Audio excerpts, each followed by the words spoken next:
Welcome, everyone. I'm Adam Kosto, chair of the Department of History at Columbia University, and welcome you all to this celebration of new work by my colleague Mae M. This is the second one I've done in 2 months, and there are marginally more people here in the room than there were last time. We have quite a large crowd on Zoom. Hello, crowd on Zoom.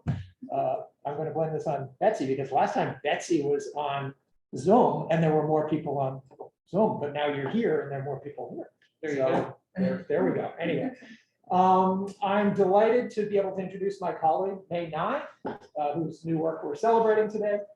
Professor Ngai is the Lung Family Professor of Asian American Studies at Columbia University and co-director of the Center for the Study of Ethnicity and Race. She earned her PhD here at Columbia in 1998, first taught at the University of Chicago, and then returned to us in 2006.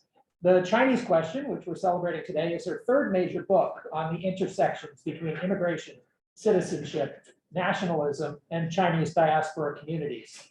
The first was Impossible Subjects, Illegal Aliens in the Making of Modern America, an examination of the period between the Immigration Acts of 1924 and 1965, which described how immigrants became aliens and how aliens became subject to exclusion.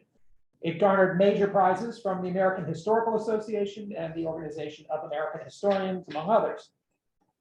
The second work was The Lucky Ones, One Family and the Extraordinary Invention of Chinese America. Here she traces an immigrant family over 3 generations, creatively documenting the new world of middle-class Chinese Americans from its pre-Exclusion Act origins through the middle of the 20th century. She's the principal investigator for the exciting Mapping Historical New York project, which recently went public and which you should all check out, mappinghny.com. I should have one of those Ross Perot sort of things. Mappinghny.com. It's a digital atlas currently focused on Manhattan and Brooklyn in the late 19th and early 20th centuries, based on address level census data. It's really an extraordinary resource.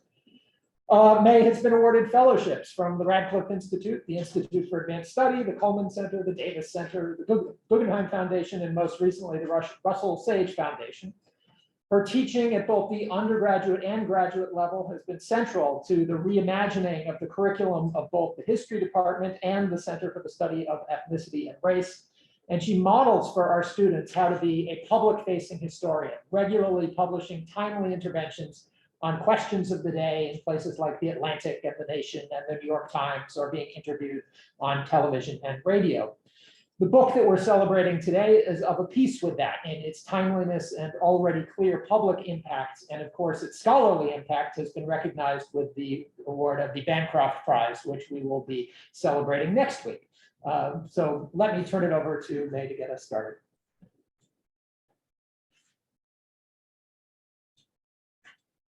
Thank you, Adam, so much for that kind intro, and thank you to the Heyman Center and ISERP, Arts and Sciences, for featuring me in this series, and to Harlow for all the work that she's done. I'm just thrilled to finally have this event. It was originally scheduled for October. So it's been a while in coming, but I will say that I've given quite a few book talks between then and now, so I'm a little better at talking about the book now that I've had some practice. And I'm just thrilled to be here with this group of colleagues as discussants. Each of them come from a different area of specialization, so I'm really looking forward to our conversation. I'm just going to talk about 10 minutes, I think, the time I was given, about the book.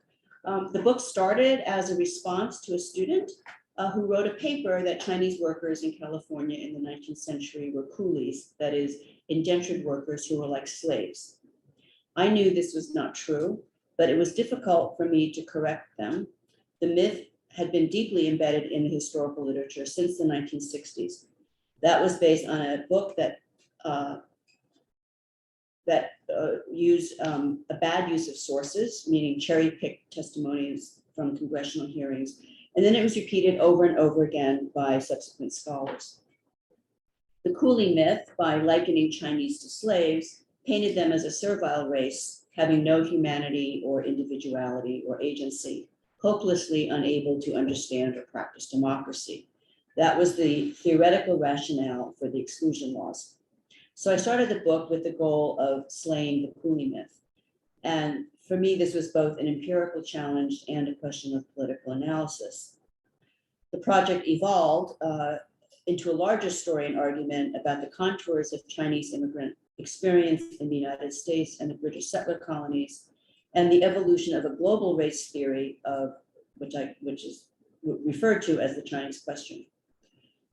South Africa and Africa more generally is not usually put into this comparative frame, but I find the episode there important within the global trajectory of the Chinese question, because South Africa sits in between the Australian and metropolitan British politics. So let me just say a few things about the main themes of the book. So first, in answering the empirical question about Chinese immigration, were they coolies or not, I wrote a social history. I found that in North America and Australia, the Chinese were part of mainstream goldfield economies, but they were also separate from them. In both the US and Australia, Chinese and whites used the same methods of mining and sometimes worked together. There was racism and violence, to be sure, but it wasn't all violence all the time. Chinese in North America and Australia formed the same kinds of organizations: small mining companies and egalitarian cooperatives, traditional native place organizations, and secret brotherhood societies. And they resisted unjust taxation and laws with similar tactics: boycotts, petitions, non-compliance, etc. The Chinese in South Africa were not independent prospectors. They were imported as contract workers, so their experience was different than that in California and Australia. But I found some canny similarities. For example, they also had secret brotherhood societies on the mines, which organized the workers' resistance. In some ways, the South African experience marked the waning of the trade in indentured labor that had had its heyday in the mid-19th century in the European plantation colonies. Chinese workers just weren't having it anymore. Second, the Chinese question was not the same everywhere. The Chinese question, and I will say racism in general, is not a generic app that lives up in the cloud and can be just downloaded at any time, anywhere, by anyone. The argument that I unfold is about local politics that developed according to local conditions, but then traveled and adapted and developed into a global race theory. The theory of coolieism originated in California. It was a racial shorthand that compared Chinese immigrants to slaves in the American South and also to indentured workers in the Caribbean, and therefore posed a threat to free labor. The coolie trope was so ubiquitous in the United States that I was at first surprised that it was not present on the Australian goldfields. But the history of unfreedom in Australia is not African slavery, but convict transportation of the English and Irish poor. The coolie myth arrived in the Antipodes in the 1880s, more than 20 years later, imported from California to urban political movements in Melbourne and Sydney, even though the Chinese population in the Australian cities was minuscule. The Chinese question was deployed as part of a racial nationalist movement for greater autonomy from Great Britain, i.e. the White Australia policy. In the British colony of the Transvaal in Southern Africa, opposition to Chinese labor by both British labor leaders and Afrikaner national politics was not so much that they were indentured per se, but that they would creep into semi-skilled and skilled positions. Their larger fear, of course, was that it would pave the way for native Africans to do the same. Finally, the Chinese question entered British metropolitan politics in 1906, when the Liberal Party used the Chinese question to stir middle class and labor voters by claiming that Chinese in South Africa were kept in conditions of slavery. The tradition of anti-slavery was a factor, but more important in my view was that the Chinese question had influence among the British labor unions because they viewed immigration to the settler colonies as a kind of racial entitlement or an imperial entitlement. Perhaps what is most striking about the circumnavigation of the Chinese question is that in comparing Chinese to slaves, whether in the US or Australia or South Africa or Great Britain itself, none demanded freedom for the Chinese. Barely a handful demanded free immigration and equal rights, among them Frederick Douglass and the London Anti-Slavery Society. But those who insisted most loudly that the Chinese were unfree demanded not their freedom, but their exclusion. Finally, in the last part of the book, I consider the impact of the exclusion laws on China's place in the world, both in terms of its geopolitical standing and in economic terms. Chinese exclusion meant fewer opportunities, not only for workers, but also for Chinese capital abroad. Many merchants in the United States and Australia returned to China or did business elsewhere. In general, there was a redirection of Chinese immigration energies, whether labor or capital. This was part of a general trend in the late 19th and early 20th century of migrations from Central and Southern Europe to the Americas, British immigrations to the Dominions, and Asian migrations to Southeast Asia and North Asia. This is the page. Second, the adoption of gold as the international monetary standard in the late 19th century was consequential for China, which remained on silver. The second round of war indemnities after the Sino-Japanese War and the Boxer Protocols were payable in gold rather than silver and practically bankrupted the Qing. But interestingly, in the first decades of the 20th century, China carried a modest net surplus in its balance of trade. American economists at the time credited remittance from Chinese abroad, about 50 million a year between 1902 and 1913, and twice that amount in the 20s for that surplus. So let me just conclude by saying that generally speaking, and taking up all these issues, I was mindful of keeping the Chinese immigrants in China as the focus of my book. The book is first and foremost a work of Asian American and Chinese diasporic history, which I frame as a story about the alchemy of race and money, that is colonialism and finance capitalism in the late 19th century. It's my hope that students and scholars who are interested in the history of global capitalism, which is a hot topic these days, will read my book and learn something about Asian American history, that exclusion was not extraneous to the history of global capital, but integral to it as part of a general strategy of the West to contain China. So thanks very much.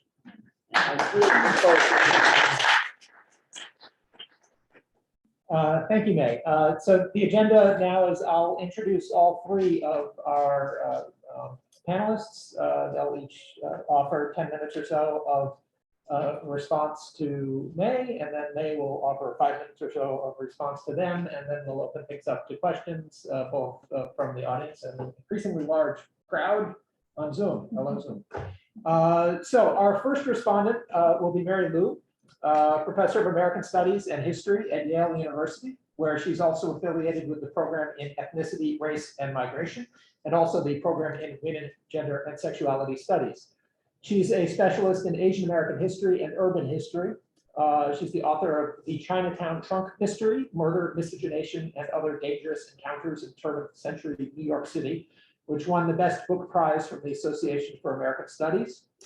Her current project is entitled Making Model Minorities, Asian Americans, Race, and Citizenship in Cold War America at Home and Abroad.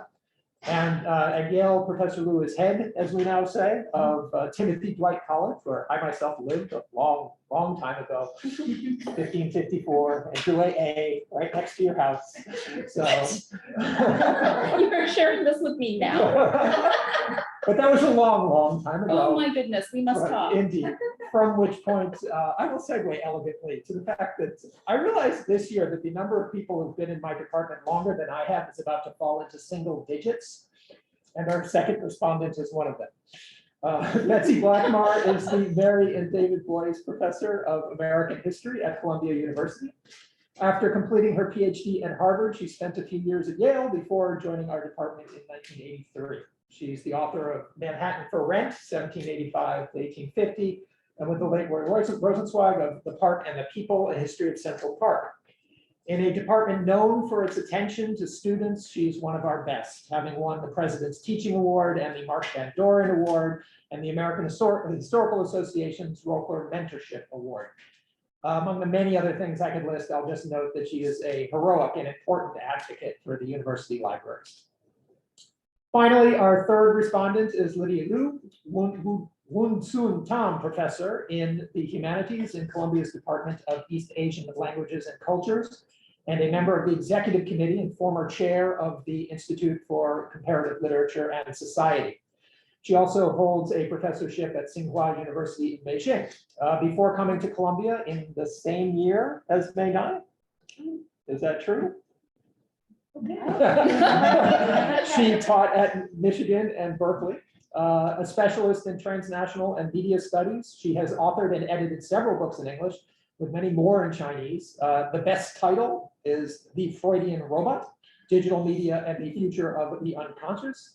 The most obviously relevant title for today's discussion, Clash of Empires, the Invention of China in Modern World Making. So welcome and thank you to all three respondents. And I will now turn things over to Professor Lui. Great, thank you so much. So first I want to thank Mae, obviously, for this wonderful honor to discuss her book. It really is truly an honor to be asked to be a discussant of this incredible work. And of course, I want to thank the Heyman Center and Harlow for all that you did to make this happen. So thank you. So I have the delightful task of talking about the Chinese question, the gold rushes and global politics. And of course, anyone who's read this can see this is an archival tour de force with research in archives and libraries that span several continents: North America, Europe, Asia, Africa, and Australia. And I'm sure if it was not for COVID, you would be burning through your frequent flyer miles right now. The transnational approach has been part of the field of Asian American studies since the 60s and 70s. And certainly we can only just think about the Third World liberation struggles, those movements, to think about the global geographies that were imagined really from the outset of the field in terms of becoming an academic field. The work of historians such as Yuji Ichioka or Mark Lai, I think, took pains to understand the local, the regional, national histories of Asian migrants and their countries of origin, while also tracing the histories of migration and settlement in North America.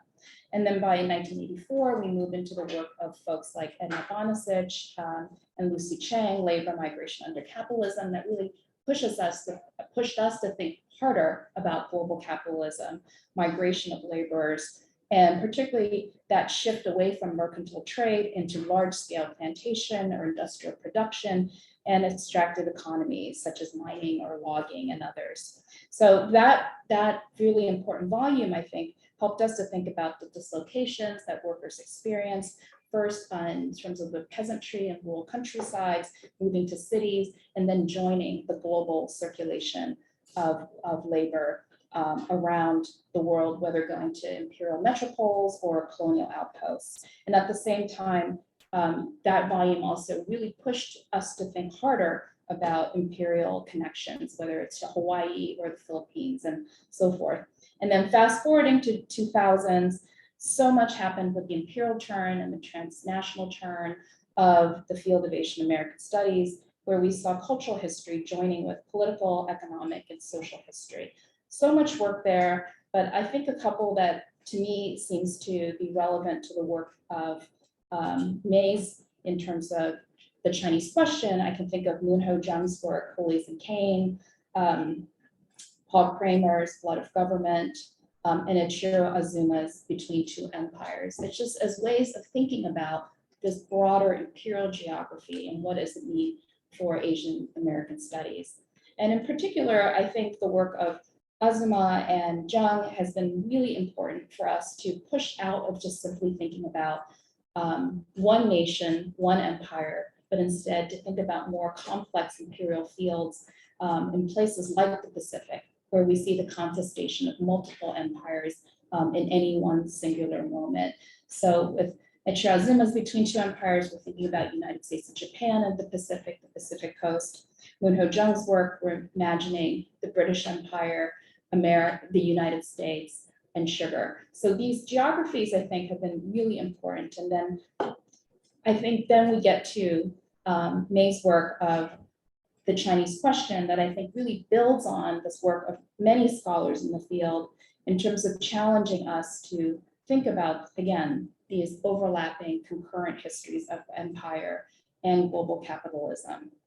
So the Chinese question, I see, adds to these works by bringing us back to the mid-19th century of Chinese migration that expanded rapidly through the global phenomenon that was the gold rush or gold rushes. I guess we're using the plural form. And I'm not going to go through all of it, but I think it was just fascinating to read through Typically, canonically, in Asian American history, we focus on the gold rush to California in the 1840s and pretty much stay there. But instead, we're moving out very fast to New South Wales in the 1850s, Queensland in Australia in 1860s, and certainly by 1900s into the Transvaal in South Africa.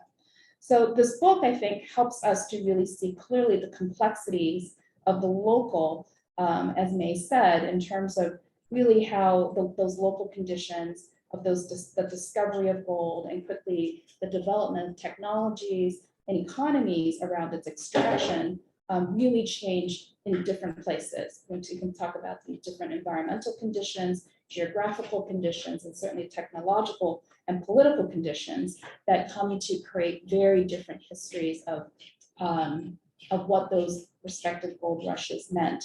But at the same time, I think what we're also seeing is the ways in which the agency of Chinese laborers, I think that history really shines through in the work, where we're seeing different modes of resistance that from looking at different labor regimes of the wage labor, cooperatives, entrepreneurship. So we're not just thinking about indentured labor as a singular category that is forever fixed, but something that is able to change, adapt, and resist. I think what we're also seeing are the ways in which the Anglo-American world dealt with the arrival of Chinese laborers and entrepreneurs differed greatly, just as much as those local conditions of gold extraction differed greatly. So as Mae just said, the Chinese question in these local contexts were very different in their formulations at first, but come to coalesce in terms of a global conversation about the Chinese as an economic, political, social, and cultural threat, resulting in policies of containment, exclusion, expulsion. And I think similarly, we're talking about ultimately shoring up policies of racial separation and white authority and political hegemony in their respective settler colonial societies. Even so, I think the book is full of moments of understanding the ways in which Chinese workers, Chinese diplomats, Chinese officials resisted and attempted to fight exclusion in each of these locales and globally, despite what was clearly a weakening and declining position of China and its officials throughout the late 19th century and early 20th century. I think the book is always reminding us that the laborers, regardless of how abject a position they might appear to be, always had the opportunities to resist in some form. And certainly their bodies alone is a form of resistance in terms of choosing not to work, choosing to run away, feigning illness, even and then all the way to organizing collective work stoppages and political resistance.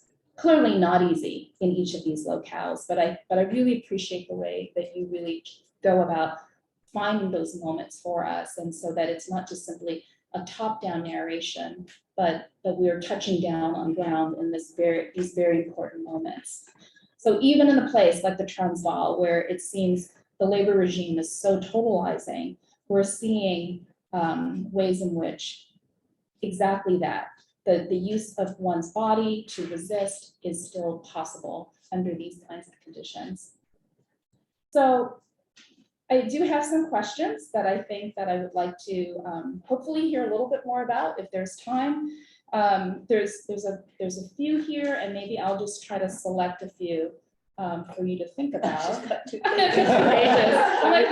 I'm realizing it's probably too many, but the first, I think, for as a cultural historian, I'm just fascinated with, you begin the book with gold, Gold Mountain. San Francisco is Jijinshan, for example, New Gold Mountain. So I really actually wanted to hear more about those cultural metaphors of gold and how they might have changed in exactly the same time period that you have spent time in terms of working through the political economy for us. And what I found also fascinating, just because you brought up silver just now, and this also occurred to me on my ride down, is that China never leaves the silver standard, but yet we don't, I'm curious, are there still the same love of silver? And how is the cultural language of silver and gold different or working together or against one another in this period. Another thing that I really just wanted to think about is exactly that circulation of the Chinese question as a discourse with so many different participants around the globe. You have people on the ground in these locations, you have the workers themselves, you have the diplomats, the mine owners, the managers, and clearly we're in a time period where information is moving slowly. We're not in an internet age. So I just want to understand the lag, which you just mentioned was almost like 20 years. So I'm just trying to understand the ways in which you're imagining the lag or flow of information and these discourses. And certainly one thing we know is that the discourse of the Chinese coolie, quote unquote coolie, it was never accurate. They were never docile. They were never just simply people you could manipulate. And yet time after time, you see those same tropes trotted out. So I just am curious about how you understand the constant recurrence of it, despite the fact that there's clearly more than enough evidence to suggest the contrary. And that Chinese coolies, quote unquote, would never be a final economic solution. One other thing that maybe I'll touch upon here in the interest of time is simply the epilogue. Is that okay to talk about the epilogue? Am I ruining the ending for you? The epilogue just struck me as a little bit surprising. I wasn't aware exactly where I thought you were going to go. And what I mean by that is you're absolutely the kind of emergence of China as a global player now in terms of its economy, especially post-2008 crash, in the sense of American economic failure. I think that all makes sense. I think what I mean by that in terms of the surprise was I was thinking you would come back more to the global discourse of kind of white authority, hegemony, that is like the other half of the Chinese question. Just that is the Chinese question here is also shoring up a sense of the white nation settler states in these places. And so I'm just curious if you were to add to that epilogue, what you have to say about that. And maybe I'll stop there. I think am I at 10 minutes? Yes, exactly. Thank you. So, Thank you. thank you. So next, Betsy Blackmart. Thank you, Mae. Betsy, turn it on. What do I do? Press Push the the button. button Push the button. and bring it Okay. closer to you. There you go. Thank you, Mae, for writing this book, for inviting me to comment on it, and thank you, Harlow, for organizing us. There is so much that can be said about the Chinese question because the book is what historians call comparative and connected history at the highest level, which is to say it examines so many different levels of historical experience, from labor and technologies of gold mining to grassroots mobilization and tactics of resistance, to the politics of nationalism, white settler practices, federation, to the strategies of imperial power and Republican revolution. Above all, I think the book makes a powerful case why this history matters to understanding contemporary geopolitical politics at every scale, from the violence on local streets and subway platforms to the global competition of great powers. I'm going to comment on three implications of the book beyond the social history and Asian American studies, because I think it has major implications for the writing of the political history of the nations and empires that rested on settler colonialism. I'm going to talk about the relation of the Chinese question to the labor question, the relation of the Chinese question to the politics of nationalism, and then most elusive, but also fundamental, how this history allows us to think about contemporary democratic politics on a global scale. In the first half of the book, Professor Ngai shows us how anti-Chinese racism found a political language in the gold fields of California and Australia, and how that language led to national policies of exclusion alongside local practices of violence that tried to push Chinese communities to the margins of Anglo-American polities. Even as immigrant Chinese miners, merchants, and laborers their diasporic communities and their families at home remain central to Chinese imperial and republican politics. Professor Ngai situates the deployment of racism as a political ideology in specific historical context. In the United States, she shows that the charge of coolieism derived its resonance from the larger anti-slavery movement with a particular twist. Unfree labor was not only morally wrong, it also undercut the independence and market position of free labor. In the mid-19th century, the discourse of free labor in relation to slavery had not worked out the meanings and implications of waged labor for an ostensibly democratic republic. Anglo-American miners of the gold rush were themselves evading the widespread uncertainty and ambivalence about the emerging status of waged labor as a permanent condition of class identity.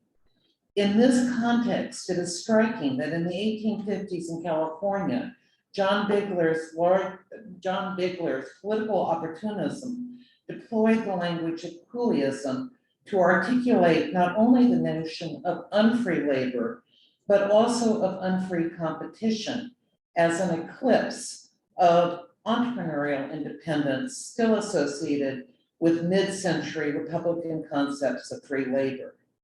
I think one of Professor Ngai's most significant contributions is to demonstrate how Henry George recast Bigler's charge of coolieism into a working class language of anti-monopoly, identifying the use of unfree labor with the concentrated power of capitalist employers, while continuing to imply that white labor's vulnerabilities derived from competition.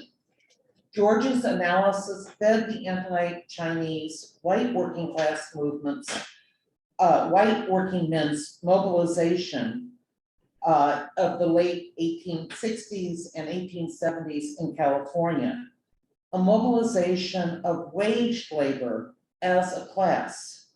And here, what is so striking is the political clout of that mobilization. Not only did the self-defined white labor movement capture the Democratic Party in California, but by that move, they captured the national political agenda, since the National Republican Party was trying to keep California within its fold. The result was a national policy of exclusion.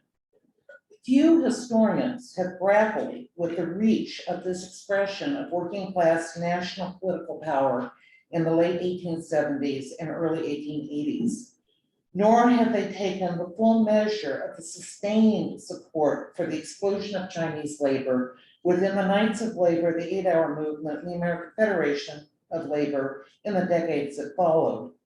The labor movement's invocation of the Chinese question continued to imply that the labor question itself was driven by conditions of market competition rather than the power of capital, and that competition could be redressed by establishing a racist monopoly of access to the labor market as much as by collective organizing. The Knights of Labor are known for their efforts to organize African American workers into assemblies. But with Chinese exclusion on their platform, that effort did nothing to contradict W.E.B. Du Bois' observation that the problem of the 20th century, by which he meant the problem of democracy, would be the history of the color line, which he understood to be a global question. Throughout the book, Professor Ngai explores the contradictions that Chinese exclusion threw in the face of the dominant liberal free market ideology. But historians need to do more to examine how that ideology continued to permeate the labor movement itself, despite the Knights of Labor's ringing slogan, "An injury to one is an injury to all." In other words, Chinese exclusion can no longer be a footnote to analyses of racist underpinnings of class politics. And this is true, as the rest of the book argues, across Anglo-American empires, both formal and informal. Professor Ngai further demonstrates how central anti-Chinese racism was to the cohesion of both democratic and national politics in Australia, where an initial civilizational discourse of the British Empire gradually incorporated the American accent on coolieism as unfree labor and unfree competition. Indeed, she shows that the campaign against Chinese immigrants provided a nationalist glue of federation, challenging top-down British imperial administration caught in its own contradictions of sponsoring forced contract labor on the one hand and managing diplomacy with the Chinese empire on the other. At the same time, she demonstrates the democratic possibilities of the late 19th century by highlighting the ways the Chinese availed themselves of the same grassroots strategies and direct action tactics used by Anglo-American miners. Strikes, boycotts, mass demonstrations, formal petitions, commentary in the international press, all mobilized to make Chinese voices heard in the defense of their rights. Both white nationalism and imperial sponsorship of coerced contract labor spilled over to the gold mines of South Africa, where the politics of labor centered on the collaboration of imperial leaders with corporate mining companies, both seeking to manage Africans and Afrikaners in the Transvaal, and also where the political language of unfair competition reached from charges against Asiatic merchants and workers in Natal and the Cape to the metropole itself. The contest in South Africa had implications for the preservation of Britain's financial hegemony over the balance of international trade, and for the balance of domestic political power as the British Labour Party forged its alliance with liberals on the expanded charge that Chinese immigrants encroached on the prerogatives of white labor alone to immigrate into British dominions in search of economic opportunities associated with freedom. To demonstrate how anti-Chinese racism and exclusion emerged out of the gold fields as a constitutive and iterative force in the formation of Anglo-American class politics, of nationalism, of the logic of apartheid, and the discourse governing international migrations is a breathtaking achievement. And these are only a few of the many themes the book traces, as you can see from Mary's comments and Mae's initial introduction. What is perhaps most challenging is to consider the implications of this history for our contemporary moment, when we hear so many echoes of this past, whether in political leaders seeking opportunistically and cynically once again to deploy racism to mobilize constituencies, or in trade negotiations that imagine the flow of commodities as disconnected from the international flow of people, or in the tropes of unfree labor and unfair competition from Chinese wage workers in a global economy. Nationalism continues to place its own flag on so-called balances of trade, while often ceding to capital control of investment that dissolves national jurisdictions. Against these international forces of globalization, we see democratic mobilizations challenging nationalism's reliance on racism on the one hand, and capital's escape from accountability on the other. It is hard not to feel that we are at a stalemate, but Professor Ngai's book is a hopeful one, confident throughout in the creative and strategic power of immigrant communities and their allies, not only to challenge racist policies, but to forge their own networks of communication and action that in the short term provide an end run around dominant regimes, and in the long run discredit and undermine ruling powers, institutional logics, and ideological claims. People figure out ways to protect and govern themselves, and in doing so, they can forge democratic alliances at a global scale that expose the lie of coolieism that Professor Ngai has so powerfully and permanently slain, and the lies of inherent inequalities on which racism rests. Thank you. Thank you. And finally, Lydia Lu.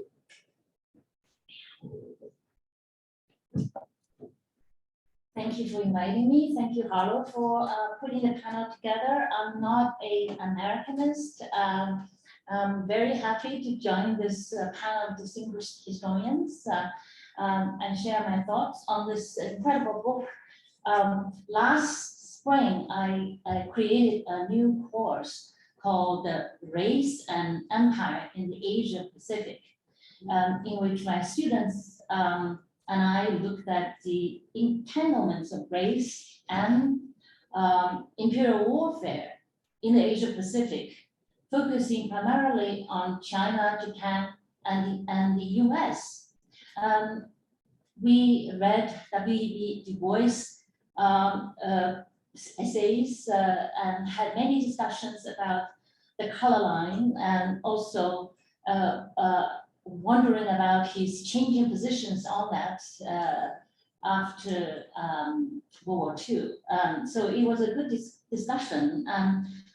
It was just a few months before Professor Ngai's book was published. I wish I had been able to include your book on my syllabus, which would have clarified a lot of issues that we were debating. But I will include this book when I offer this class again in the future. Because I think this extraordinary book is essential reading for me and for anyone who wants to learn anything about 19th century British and American imperial expansion, about financial capitalism, about immigration politics, racialized labor, and its reverberations to today's world. And of course, as Professor Ngai herself just put it, it's a global history of the Chinese diaspora as well. It's just, this single book accomplishes so many things. I think this is an exemplary global history. But what is the Chinese question? In her book, Professor Ngai explains the question this way. The Chinese racial threat to white Anglo-American countries, and therefore should be barred from them. I was tempted to restate it after reading a lot of the stories and the sources that you present. If I may restate this question on the basis of your rich archival sources, is this: are the Chinese barbarians a threat to civilized white Anglo-American countries and therefore should be barred from them? I have something to say about this, the barbarians and the civilized, since I think about 10 years before the period, actually around the same time, the Anglo-Chinese Treaty of Tianjin in 1858 included an article that bans the Chinese use of what they call the English barbarian, what they call English barbarian. So it was very interesting. Simultaneously, you write a treaty to ban the Chinese use of the so-called English barbarian. At the same time, there is this proliferation in print, in popular media, about the Chinese coolies as barbarians. I'll come back to this later about the diplomatic dimensions of this. And I think you make it very clear that this is not just a history of Chinese exclusion acts in various places, but there are many dots that need to be connected, and I think you connect them extremely well. I have been familiar with the other side, the archives on the Chinese side, having worked on some of those, and I was really surprised that you were able to connect those two what was going on, and really analyzed their connections with precision and power.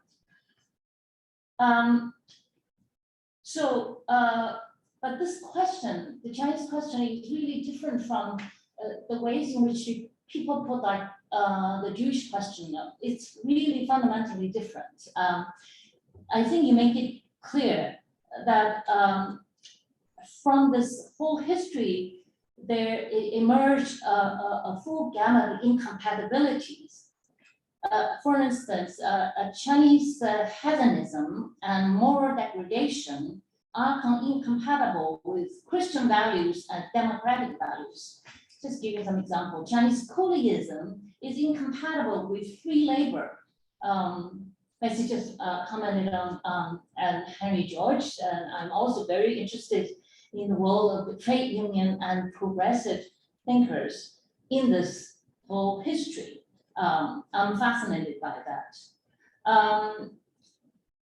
I'm also struck by your exploration of the contradictions of the same discourse, both in the sense of the political economy that you illuminate surrounding the so-called coolie question, but also in the sense of in the sense of the making of nation states, and it's fascinating how this discourse was carried from California to Australia and then to South Africa. This is massively done, and I think, and you also mapping out a discursive terrain through which we can move toward a sense of clarity about why the Chinese question has persisted through decades. And of course, it arose through gold mining and related labor disputes in California, and then went on to Australia and South Africa. But then it has become central to a lot of the later discursive formations. And we see in this question the origin of the ascent of the British and American financial power.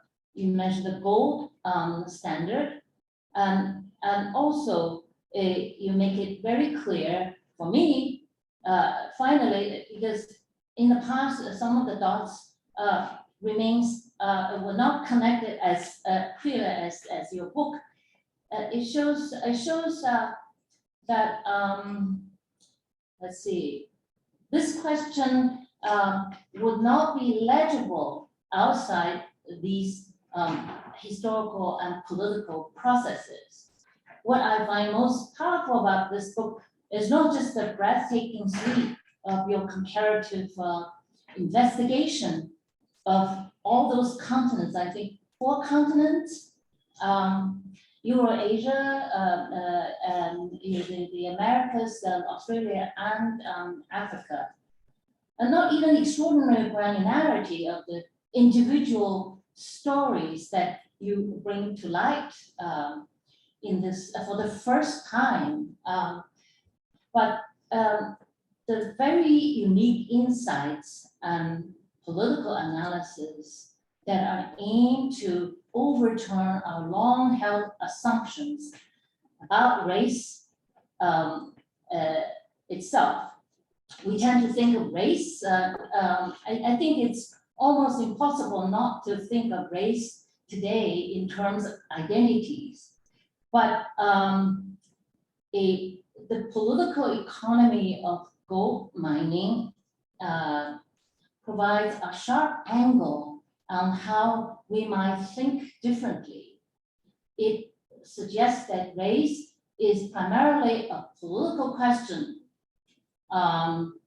It has always been posed as such in the field of socioeconomic relations of domination, where the self-identity of white Anglo-Americans forged, and where white supremacy finds its voice.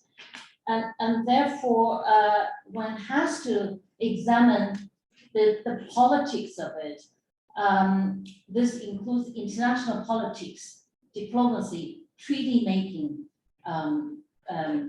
There are many powerful examples. For instance, the successful election of John Bigler on precisely the issue of Chinese exclusion when he became the first governor of California in 1852. By the same token, the Chinese question played a pivotal role in the landmark 1906 victory by the Liberal Party in Britain. There are many examples like this. So it's not just a question of the Chinese coolie or the diaspora. It is about a politics that somehow thrives on a paranoia. I think this book makes the paranoia apparent. What is surprising is that it seems so universally connected with progressive politics. So I wanted to hear more from you about this. Some of the names that appear in your book, for instance, Henry George, also appeared in progressive Chinese, early Chinese anarchist journals. And so I was surprised that, okay, there is this history. So how do we connect that? So it's fundamentally also some of these progressive voices are connected with the Chinese Revolution. I think you already indicated in some of the later chapters, but I still have this question about its current state, the liberal ideas, progressive ideas, and how come these have historically been very much part of this paranoia about Chinese laborers. I think I'll just stop here. So that was just, I had other questions, but I just put one to you. All right, thank you very much. My instructions here say that you have 5 minutes to respond to half an hour of really penetrating observations and questions. I won't hold you to it. Hey. Well, thank you, all of you, for these wonderful commentaries. Thank you for reading the book. It's not a short book. So I appreciate the time you took and the thoughtfulness of your remarks. And I think when we put together this panel, it was brilliant to bring together people from different subfields of our discipline. So thank you. Let me go back to Lydia's point about barbarians and civilization, because Lydia's book on the Clash of Empires was very instructive to me. I read it, when it came out, and it really impressed me to think of the Opium Wars and the relations between the West and China as a clash of empires, right? And I think if we understand Qing China as an empire, we go some distance to understanding the West's paranoia about China, even as China was weak, agricultural society, not industrialized. China's in the Western imagination, I think, was the idea that they're barbarians was key to justifying colonialism or semi-colonialism, so to speak, and key to a century of containment strategy of China. And what I've been thinking about a lot lately is that a lot of what drove exclusion politics in the West was the fact that China was never actually formally colonized by any other power. So China had to be, it was not easy to contain and control China, even though the unequal treaties went quite far in disadvantaging China at every level, right? In diplomacy and economics and trade, et cetera, but not being colonized but directly by anybody, mobility could not be controlled. The mobility of Chinese workers, of Chinese merchants, Chinese people. So if you contrast it to India under British rule, or any colony in the non-European world colonized by Europeans, they control who can move around, who can leave, and even who can move around internally. That's controlled by the colonial government. So the British can use their authority to move labor from one part of the empire to the other, right? They move Indians from India to the Caribbean, right? And so, but Chinese labor and Chinese merchant capital is not easily contained. And I think this idea that China has to be contained is really key to not just Western attitudes to China, but a whole kind of expansive view of what global power meant in the 19th century. So China is kicked into the Western world of international relations, is kind of thrust into, international relations. This is what Lydia's book is about. And it has its own debates, right, over decades about how do we deal with the West, right? They don't agree even within the Chinese elites. And I think the paranoia is that the potential of China in the world stage is to them unthinkable. And that potential is what you see realized in the 21st century in ways that maybe nobody could have imagined in the 19th century. But that's what you see now, is you see the unleashing of China's productivity, the productivity of its huge population, the mobility of not just workers, but also entrepreneurs and professionals around the world, Chinese state investments throughout the global South and even in Europe. This is all the nightmare, I think, that in the 19th century, they had a very foggy idea of what that would mean. And I'm just going to end with something I've been thinking about a lot lately that actually is not in the book, but I was preparing for some talks about the anti-Asian hate, going around in the last year. And I went back and I reread Frederick Douglass's famous speech in 1869. It's called The Composite Nation. And he gives a speech in Boston and he says he's opposed to proposals for Chinese exclusion. And he says, let them come. Migration is a human right. Now that's to me astonishing, but in 1869, he says global migration is a human right. And yes, many of them will come. A lot of them will come, I'm paraphrasing, a lot of them will come. He was, let them come. They'll come and they'll join us and they'll be part of our composite nation. Why not? China is a big country and it's a poor country, so let them come. And he was completely unconcerned. He was completely not paranoid about many people coming. And I think, Douglass has been understood by many of us for a long time as being the voice in the late 19th century of what path is America going to take? Is America going to take a path of democracy and equality, or is it going to take a path of white supremacy? That was the choice that he posed to Americans. And I think that we still have the choice today, right? That's still the choice before us in this country. It's the choice in many countries around the world. And I think it's a vision of society that rejects, right? Barbarians be civilized and coolies be free labor and whites be non-whites, et cetera, et cetera.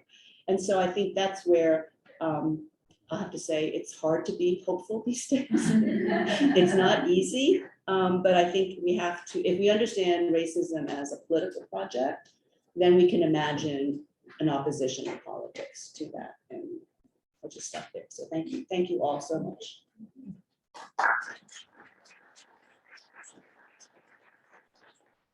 Instructions now say, Dr. Adam Kosto poses audience questions, but you're here. You can pose your own questions. If you're on Zoom, you're supposed to enter your questions into the Q&A rather than the chat.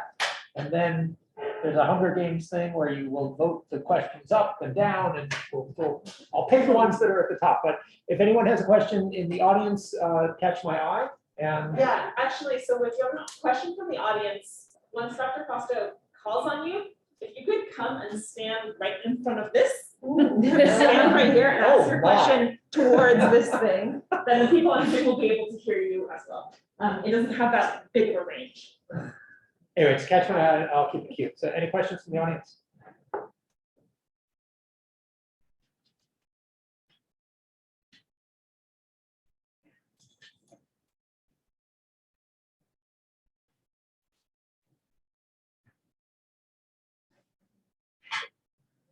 Yeah, I really have to go all the way up. Apparently, this is intimidating. It's I think the problem is it just can't pick you up Yeah, unless it won't. you have to talk to the owl. So I think a common theme that I've heard from a lot of the remarks has been kind of your focus on really revealing the Chinese experience on the ground. So I was wondering if you can elaborate a little bit on how you went about researching this kind of bottom-up story, and then if you saw kind of different, how kind of similar or different the tactics were in terms of the Chinese's resistance compared to some of the other groups, and if there were kind of cross-group alliances on the ground. Give me an answer. Sure. So thanks. I mean, going back to the origins of the book and the empirical challenge of what was the experience of Chinese. It's actually, and I used to think, well, the sources are really scarce, they're very scattered. But if you go through enough haystacks, you will find a lot of needles, right? And it's there. It is there. I found it. Took me a long time, but I found a lot of stuff. And as Lydia said, you have to then connect the dots and interpret. So, I mean, there's what Chinese wrote themselves, or were recorded as having said at meetings. But there's also, they also show up in records and papers that white people kept, right? So I spent weeks reading white miners' journals in the Huntington Library. And they're not always talking about the Chinese, you have to read a lot, but it's really interesting, I found in both white and Chinese merchants account books, what people bought, how they paid for it, and I could compare how those practices compared to white customers. That was fascinating. I mean, it's like one sentence in the book that came out of at least a week's worth of reading journals and account books. But all that stuff I think is very interesting, and it shows how in many ways the experience of Chinese was in some ways not that different than white miners, but it also had, of course, its own particularities. Sometimes I got lucky, like in South Africa, the government archives are voluminous on the labor program, but they're also, obviously, they're filtered through their own perspective.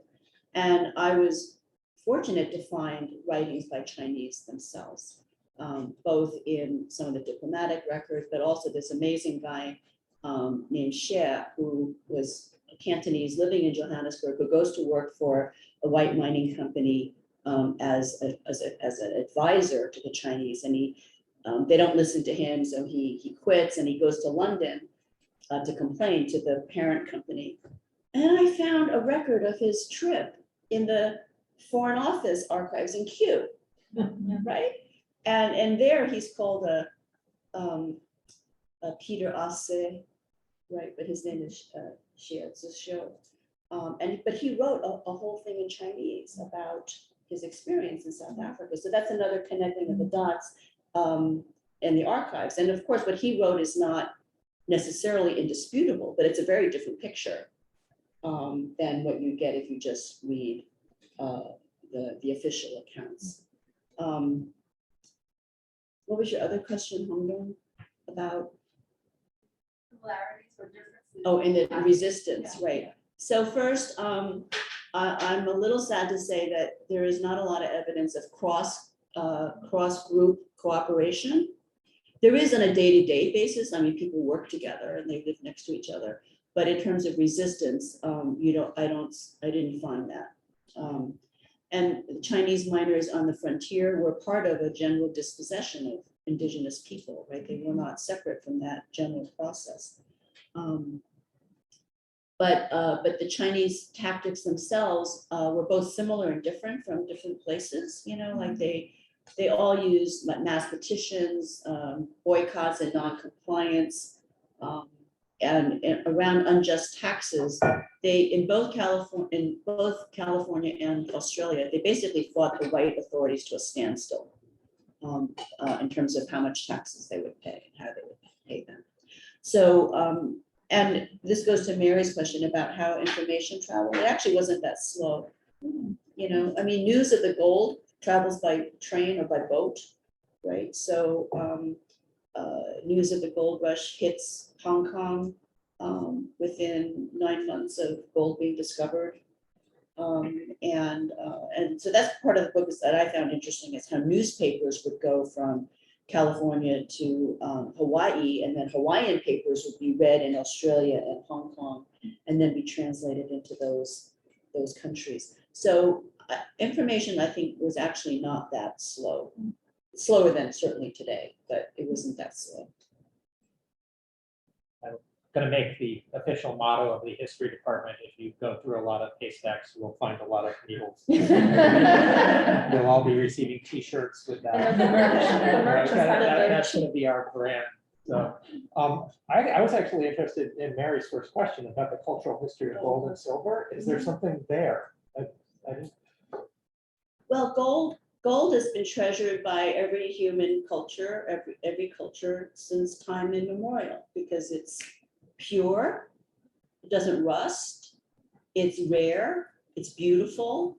So humans have always loved gold, and it's usually been, you know, until the early modern era, a mark of adornment and social rank, right? And it only becomes money, right, relatively later. And it's no longer money, but it's still a store of value, right? I mean, people still buy gold when in 2008, the price of gold shot up because people wanted the value of it, not that it was money anymore. So, so gold has always been treasured, and China and India are the two largest consumers of gold today, mostly for jewelry and weddings. So gold, I think, is almost universally loved across cultures and time. And silver, less so, because there's more of it. And it's not pure the way gold is. China did go off the silver standard in the 1930s during the Depression. Right. Yeah, I guess my question was just, do you see that the entry of gold and the miners and all of that, do you see that reflected in sort of the popular culture of the region of Taishan and others, or ripple out in a different way of thinking about gold? Or I don't, that was just sort of a. Oh, yeah, Yeah. I think so. I mean, I think, you know, people went to the gold rushes because they had gold fever, because they wanted gold, right? It was an attraction all over the world, and it was certainly an attraction for immigrants from southern China as well. Everybody had stories about how you would come home with your pockets full of gold, your suitcases full of gold. But interestingly, Chinese immigrants, when they remitted gold dust or foreign exchange, it had to be changed into silver to get into China. And so Chinese were very attentive to the relative price of gold and silver. So they would, when the price of silver dropped, they would send gold, right? Because then there would be more silver, right, in China. So it wasn't just the financiers that paid attention to the fluctuations of currency prices, it was also the immigrants. Yes, here. You need to come up Sorry. for the tribunal will hear. Thank you very much for your wonderful book and wonderful presentation. As a cultural historian or social historian, I am very much sympathetic with your emphasis on social history. You start with your presentation from the social history part. And I like it. But on the other hand, in order to make a good book, we need to look at a structural part, maybe first. I mean, just like Betsy did, in order to comprehend three different parts of history in this one single book, we pay much attention to those structural parts and political parts next. So my question would be maybe in twofold. One is, I see some struggle. I mean, it's going to be easier for you to write a kind of global history type of books, focusing more on structural part and then going to a particular part. That part is going to be much smoother.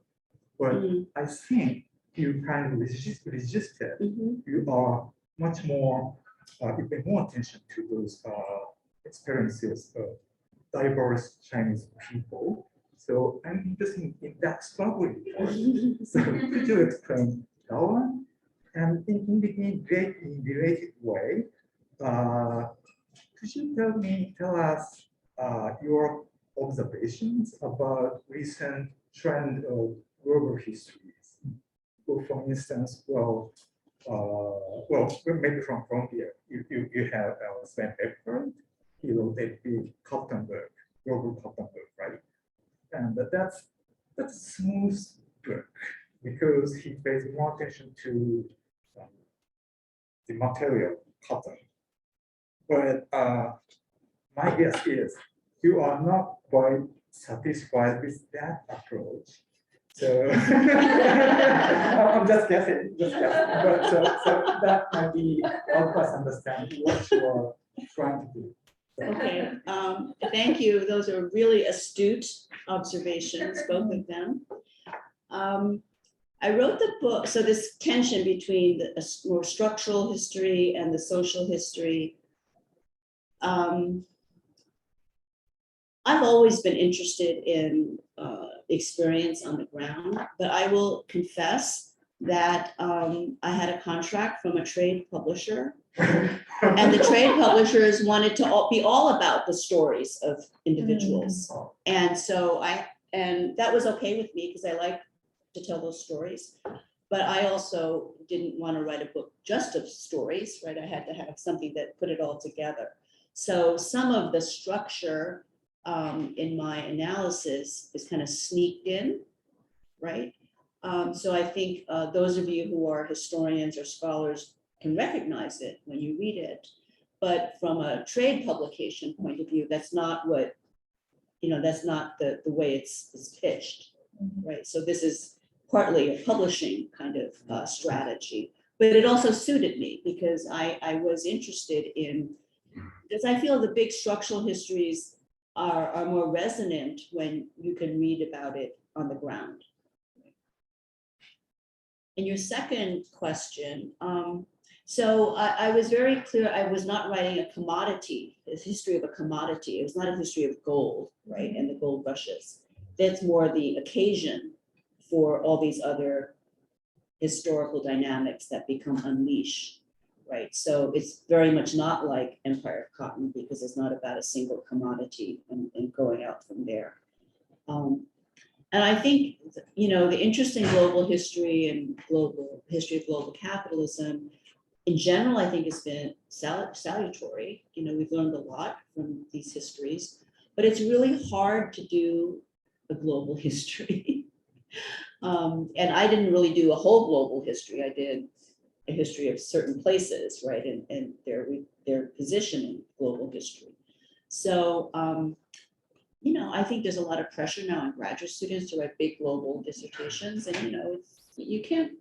it's hard to do, right, in 6-7 years. And this book took me a long time. So I think there's also, from another angle, I think students can write histories that are more focused on, you know, a nation or transnational history. We've been doing that a long time in Asian American studies, but you don't have to write, I mean, some of it is perspective rather than having empirical data from a lot of places. A lot of it is how you situate it, right, in the global frame. So thank you. Perhaps one more question. I guess I wanted to revisit what Professor Blackmar, the points that she raised about, you know, like the very anti-Chinese, like anti-Asian roots of labor movements and progressive labor movements. I guess, like, do you think that labor movements have ever really like reckoned with you know, how they arose and were really shaped by informed exclusion? Yeah. Right. I mean, Henry George is the one who theorized the Chinese question to the level of labor politics and working class politics. And he invented a theory that said there's the capitalists and then there's the workers, and the Chinese are with the capitalists, right? So in a class struggle, you know, so it's not really a class politics. It's kind of it's a nationalist or racist politics that divides the working class, right, and puts some of the workers in the capitalist camp. And it was all based on, you know, the most banal stereotypes about Chinese. I mean, he did no real, you know, research about it. But that has had incredible endurance. And I think your point about labor seeing its goals through the lens of labor market competition is where that endurance is continually generated. And I talk about this in the book, and I'm not the one to discover this. I mean, George had a correspondence with John Stuart Mill, and he sent him his article, and he said, well, tell me what you think. And he says, well, you know, actually, I think is that you're treading a dangerous line here, because it is true that immigrant labor will be cheaper than native labor, but the cost of immigrant labor will rise to the level of the natives. And for you to say that the Chinese will never get to that level is a dangerous proposition. So, you know, these ideas were even debated at the time.